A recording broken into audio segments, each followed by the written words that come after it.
Urdu audio books .com پر آپ سن رہے ہیں سیرت سرور عالم صلی اللہ علیہ وآلہ وسلم جلد دوئم تالیف مولانا سید ابوالعلا مودودی، آواز وجیح احمد صدیقی، پروڈیوسر اظہر نیاز۔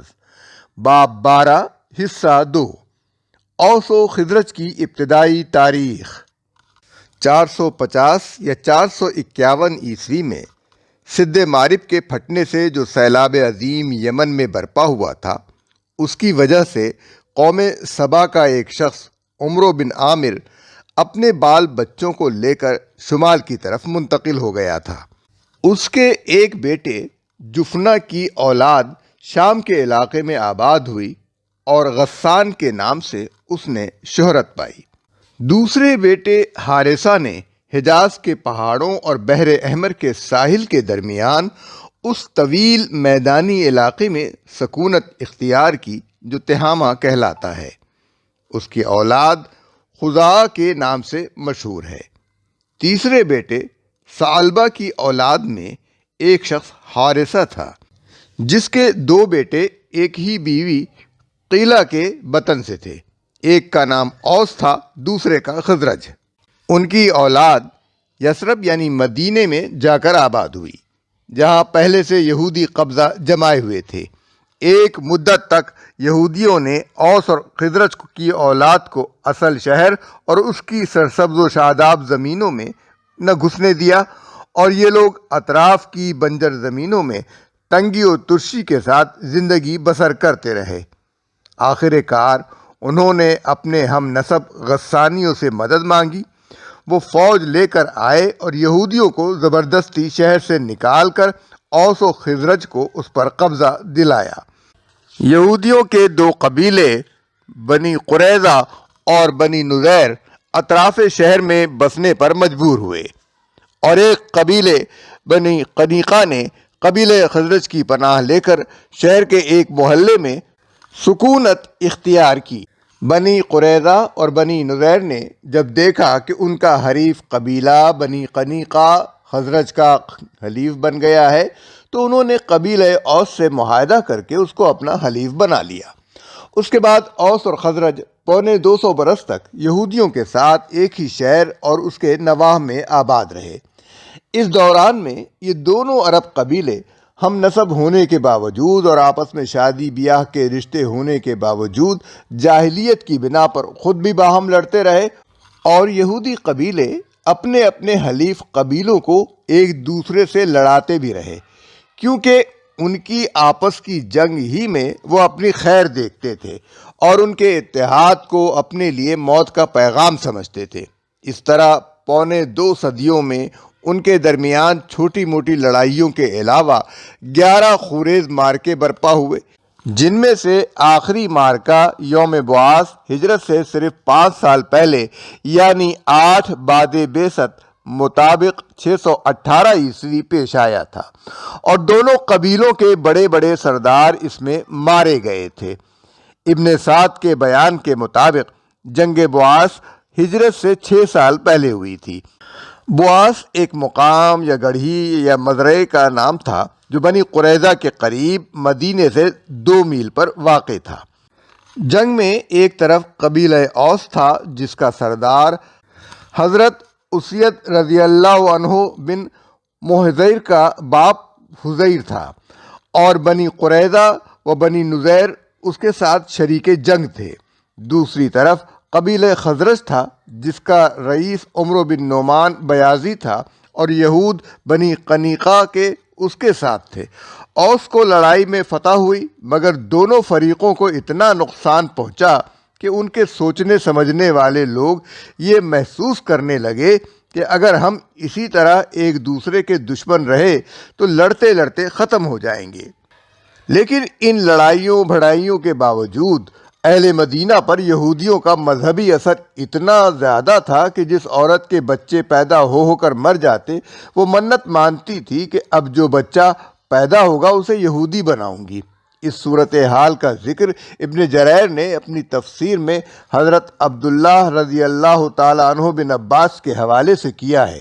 ابو داؤد، نسائی، ابن ابی حاتم اور ابن حبان نے بھی اس کے متعلق متعدد روایات نقل کی ہیں جو ابن عباس رضی اللہ عنہ، مجاہد، سعید بن جبیر سبعی اور حسن بصری وغیرہم سے مروی ہیں۔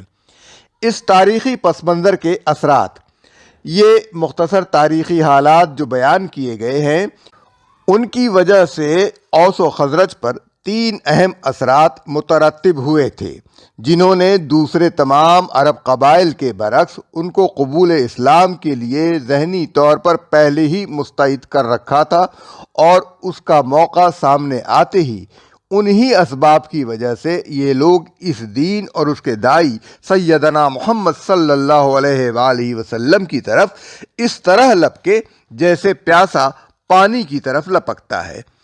ان میں سے پہلا اثر یہ تھا کہ ایک مدت دراز سے یہودیوں کے ساتھ میل جول اور ربط ضبط رکھنے کے باعث ان کے کان نبوت، وحی، کتاب، شریعت وغیرہ الفاظ اور ان کے معنی سے آشنا ہو چکے تھے۔ اس وجہ سے ان کے لیے یہ چیزیں اتنی غیر مانوس نہ تھیں جتنی دوسرے اہل عرب کے لیے تھیں۔ دوسرا اثر یہ تھا، جیسا کہ ابن ہشام اور طبری نے ابن اسحاق کے حوالے سے لکھا ہے، کہ اپنے ہمسایہ یہودیوں کی باتوں سے ان کو اکثر یہ معلوم ہوتا رہتا تھا کہ یہ لوگ بڑی بے چینی کے ساتھ ایک نبی کی آمد کے منتظر ہیں جس کے لیے آنے کی پیشن گوئیاں ان کی کتابوں میں لکھی ہوئی ہیں۔ وہ دعائیں مانگا کرتے تھے کہ جلدی سے وہ آئے تو غیر یہودی قوموں کا غلبہ مٹے اور ہمارے عروج کا دور شروع ہو۔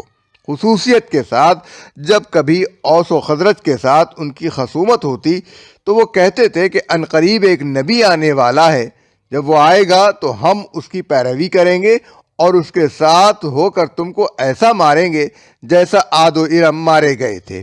قرآن مجید میں بھی ان کی ان باتوں کی طرف اشارہ کیا گیا ہے، اور اس سے پہلے وہ خود کافروں کے مقابلے میں فتح و نصرت کی دعائیں مانگا کرتے تھے۔ سورہ بقرہ آیت 89۔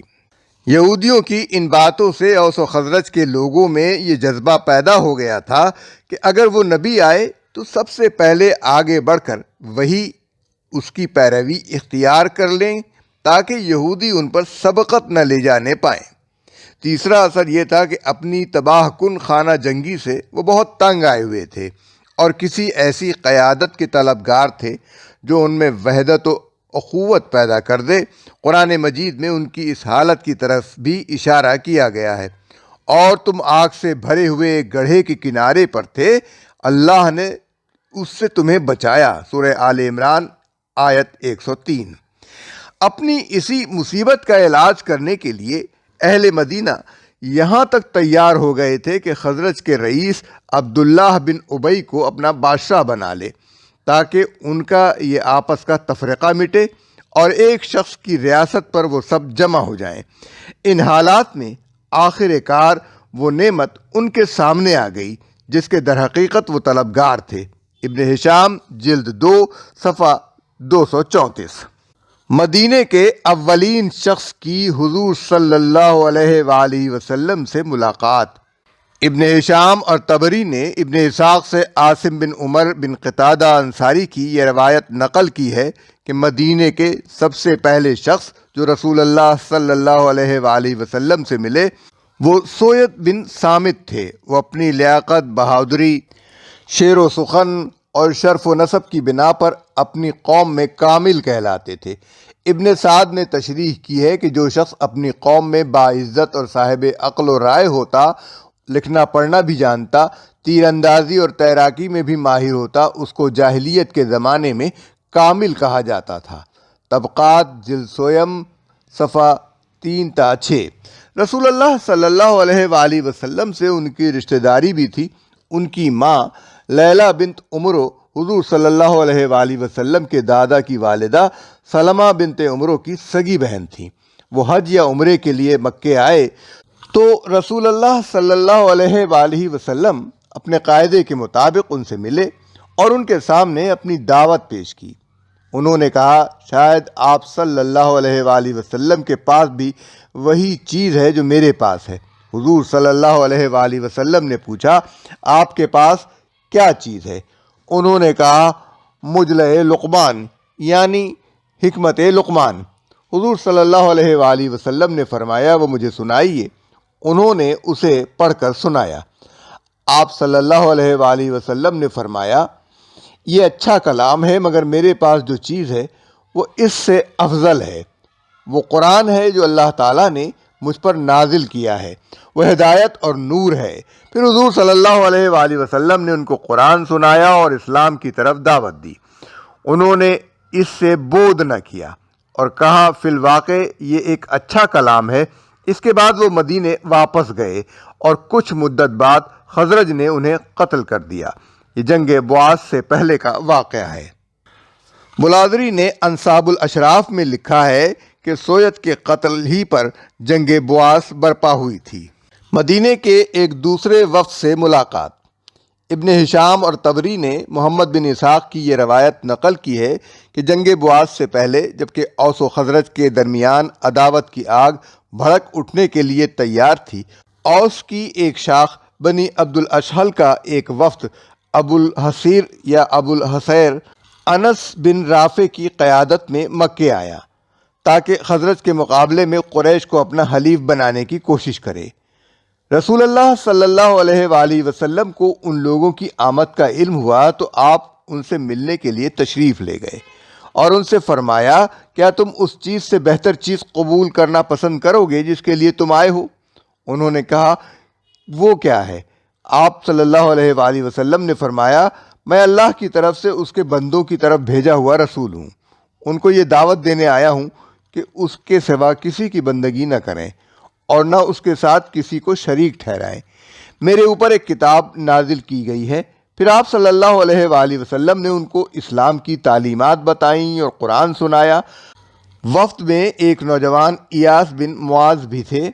انہوں نے حضور صلی اللہ علیہ وآلہ وسلم کی باتیں سن کر کہا لوگو واللہ یہ چیز اس سے بہتر ہے جس کے لیے تم آئے ہو، مگر ابو الحصیر نے بطحا کی مٹی اٹھا کر ان کے منہ پر ماری اور کہا ہمیں ان باتوں سے معاف کرو، ہم کسی اور کام کے لیے آئے ہیں۔ ایاس چپ ہو گئے اور رسول اللہ صلی اللہ علیہ وآلہ وسلم اٹھ کر تشریف لے گئے۔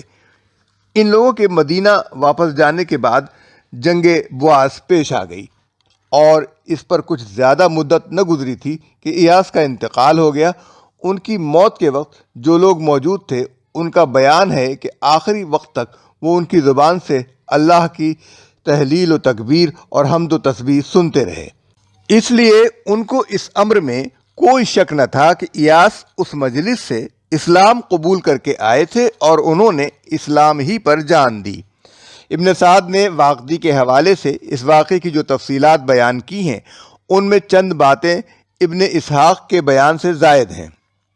ان سے معلوم ہوتا ہے کہ بنی عبد الاشہل کا یہ وفد مکہ میں عتبہ بن ربیعہ کے پاس ٹھہرا تھا جس نے ان لوگوں کو بڑا اکرام و اعزاز کیا، مگر جب انہوں نے اس سے حلیفانہ معاہدے کی بات کی تو اس نے یہ کہہ کر ٹال دیا کہ ہمارا علاقہ آپ کے علاقے سے بہت دور ہے، آپ کی طرف سے مدد کی درخواست آئے تو ہمارے پہنچتے پہنچتے دشمن اپنا کام کر جائے گا اور یہی حال ہمارے معاملے میں ہوگا۔ واقعی نے یہ بھی بیان کیا ہے کہ جب ایاس بن معاذ نے اسلام قبول کر لینے کا مشورہ دیا تو ابو الحصیر نے ان پر مٹی پھینکتے ہوئے کہا تھا کہ ہم آئے تھے قریش کو اپنے دشمنوں کے خلاف حلیف بنانے کے لیے اور تم چاہتے ہو کہ ہم قریش کو بھی دشمن بنا کر واپس جائیں۔ واقعی کی روایت میں یہ بھی اضافہ ہے کہ جن لوگوں نے مرتے وقت ایاس کو تسبیح و تحلیل کرتے سنا تھا وہ محمد رضی اللہ عنہ بن مسلمہ، سلمہ رضی اللہ عنہ بن سلامہ بن وقش اور ابو الحیثم بن الطحیان تھے۔ انصار کے اولین گروہ کا قبول اسلام اور پہلی بیعت عقبہ 11 بعد بعثت 620 عیسوی کے زمانہ حج میں حضور صلی اللہ علیہ وآلہ وسلم اپنے قاعدے کے مطابق قبائل عرب سے ملاقات کے لیے مینا کی طرف نکلے اور پھرتے پھراتے عقبہ کے قریب قبیلہ خزرج کے ایک گروہ کے پاس پہنچے۔ عقبہ گھاٹی کو کہتے ہیں۔ یہاں جس گھاٹی کا ذکر ہے وہ مینا کے علاقے میں مکے کے راستے پر واقع ہے۔ ابن ہشام اور طبری نے محمد بن اسحاق کے حوالے سے لکھا ہے کہ آپ صلی اللہ علیہ وآلہ وسلم نے ان سے پوچھا کون لوگ ہیں؟ انہوں نے کہا خزرج کے چند افراد ہیں۔ فرمایا کیا آپ لوگ بیٹھیں گے کہ میں آپ سے کچھ بات کروں؟ انہوں نے کہا ضرور۔ چنانچہ وہ حضور صلی اللہ علیہ وآلہ وسلم کے پاس بیٹھ گئے۔ آپ صلی اللہ علیہ وآلہ وسلم نے انہیں اللہ کی طرف دعوت دی، اسلام ان کے سامنے پیش کیا اور انہیں قرآن سنایا۔ ان لوگوں نے آپس میں کہا، بھائیو جان لو کہ یہ وہی نبی ہیں جن کی آمد کے ڈراوے یہودی تمہیں دیا کرتے تھے، کہیں ایسا نہ ہو کہ وہ تم سے سبقت لے جائیں۔ چنانچہ پورے اطمینان کے ساتھ انہوں نے آپ صلی اللہ علیہ وآلہ وسلم کی دعوت قبول کر لی، آپ صلی اللہ علیہ وآلہ وسلم کی تصدیق کی اور اسلام جو آپ نے ان کے سامنے پیش فرمایا تھا اس پر ایمان لے آئے۔ پھر انہوں نے عرض کیا کہ ہم نے اپنی قوم کو اس حالت میں چھوڑا ہے کہ کوئی قوم ایسی نہ ہوگی جس میں اس سے زیادہ باہمی عداوت پائی جاتی ہو۔ شاید کہ اللہ تعالیٰ آپ صلی اللہ علیہ وآلہ وسلم کی وجہ سے ان کو جمع کر دے۔ ہم ان کے پاس واپس جاتے ہیں اور آپ صلی اللہ علیہ وآلہ وسلم کی طرف انہیں دعوت دیتے ہیں اور وہ دین ان کے سامنے پیش کرتے ہیں جو ہم نے قبول کیا ہے۔ اگر اللہ نے ان کو آپ پر جمع کر دیا تو کوئی شخص آپ صلی اللہ علیہ وآلہ وسلم سے زیادہ طاقتور نہ ہوگا۔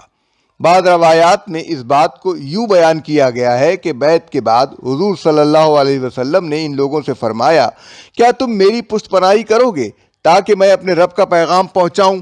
انہوں نے عرض کیا، یا رسول اللہ، ابھی ہمارے ہاں جنگ بواس ہو چکی ہے، اس حالت میں اگر آپ صلی اللہ علیہ وآلہ وسلم تشریف لے گئے تو آپ صلی اللہ علیہ وآلہ وسلم پر لوگوں کا جمع ہونا مشکل ہوگا۔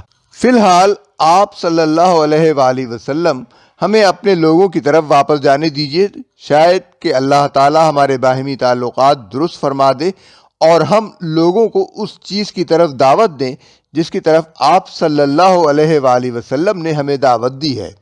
ہو سکتا ہے کہ اللہ ان کو آپ پر جمع کر دے، پھر آپ صلی اللہ علیہ وآلہ وسلم سے زیادہ طاقتور کوئی نہ ہوگا۔ اب ہم آئندہ سال آپ سے حج میں ملیں گے۔ ابن اسحاق، شعبی اور زہری رحم اللہ کہتے ہیں کہ یہ 6 آدمی تھے، اور ابن سعد نے واقدی کا قول بھی یہی نقل کیا ہے کہ ان کی تعداد 6 تھی۔ ان کی فہرست یہ ہے: بنی مالک بن نجار میں سے ایک ابو امامہ رضی اللہ عنہ، اسعد بن زرارہ جاہلیت میں بھی توحید کے قائل اور بت پرستی کے مخالف تھے۔ 2 عوف رضی اللہ عنہ بن الحارث بن رفاعہ، ان کی ماں کا نام افرا تھا۔ 3 بنی زریق میں سے رافع رضی اللہ عنہ بن مالک، جاہلیت کے زمانے میں یہ کامل کہلاتے تھے۔ 4 بنی سلمہ میں سے قطبہ رضی اللہ عنہ بن عامر بن حدیدہ۔ 5 بنی حرام بن کعب میں سے عقبہ رضی اللہ عنہ بن عامر بن نعبی۔ 6 بنی عبید بن عدی میں سے جابر رضی اللہ تعالی عنہ بن عبداللہ بن رعاب۔ ابن عبد البر کہتے ہیں کہ سیرت کا علم رکھنے والے بعض لوگوں نے جابر رضی اللہ عنہ بن رعاب کی جگہ حضرت عبادہ رضی اللہ عنہ بن صامت کا نام لکھا ہے۔ موسیٰ بن عقبہ نے اس پہلی بیعت عقبہ کے شرکاء کی تعداد 8 بیان کی ہے، جس میں اسد رضی اللہ عنہ بن زرارہ اور رافع رضی اللہ عنہ بن مالک کے ساتھ انہوں نے معاذ رضی اللہ عنہ بن افرا، یزید رضی اللہ عنہ بن ثعلبہ، ابو الہیثم رضی اللہ عنہ بن التحیان اور عویم رضی اللہ عنہ بن ساعدہ کے نام شامل کیے ہیں۔ پھر ایک کمزور بیان کی حیثیت سے لکھا ہے، کہا جاتا ہے کہ ان میں عبادہ رضی اللہ عنہ بن صامت اور ذکران رضی اللہ عنہ بن عبد القیس بھی تھے، لیکن اہل علم کی اکثریت نے محمد بن اسحاق کے بیان کو قبول کیا ہے، اور فتح الباری میں حافظ ابن حجر نے اسی کو دوسرے بیانات پر مقدم رکھا ہے۔ ابن سعد نے واقدی کے اس قول کے علاوہ جس کا ذکر ہم اوپر کر چکے ہیں، اہل مدینہ کے قبول اسلام کے بارے میں 3 قول اور نقل کیے ہیں۔ نمبر 1، سب سے پہلے اسعد بن زرارہ اور ذکران بن عبد قیس جاہلیت کی رسم کے مطابق قومی مفاخرت کا مقابلہ کرنے کے لیے عتبہ بن ربیعہ کے پاس مکے گئے تھے۔ مگر قبل اس کے کہ عتبہ سے ملتے رسول اللہ صلی اللہ علیہ وآلہ وسلم کا ذکر سن کر آپ صلی اللہ علیہ وآلہ وسلم سے ملے اور مسلمان ہو گئے۔ پھر حضرت اسد رضی اللہ عنہ نے مدینے جا کر ابو الہیثم رضی اللہ عنہ بن تہیان سے اسلام کا ذکر کیا اور انہوں نے بھی اسے قبول کر لیا۔ اس کے بعد وہ ان 6 آدمیوں میں شامل ہوئے جو عقبہ کے مقام پر حضور صلی اللہ علیہ وآلہ وسلم سے ملے تھے۔ نمبر 2، سب سے پہلے رافع رضی اللہ عنہ بن مالک الرزقی اور معاذ رضی اللہ عنہ بن عفرہ عمرے کے لیے مکے گئے۔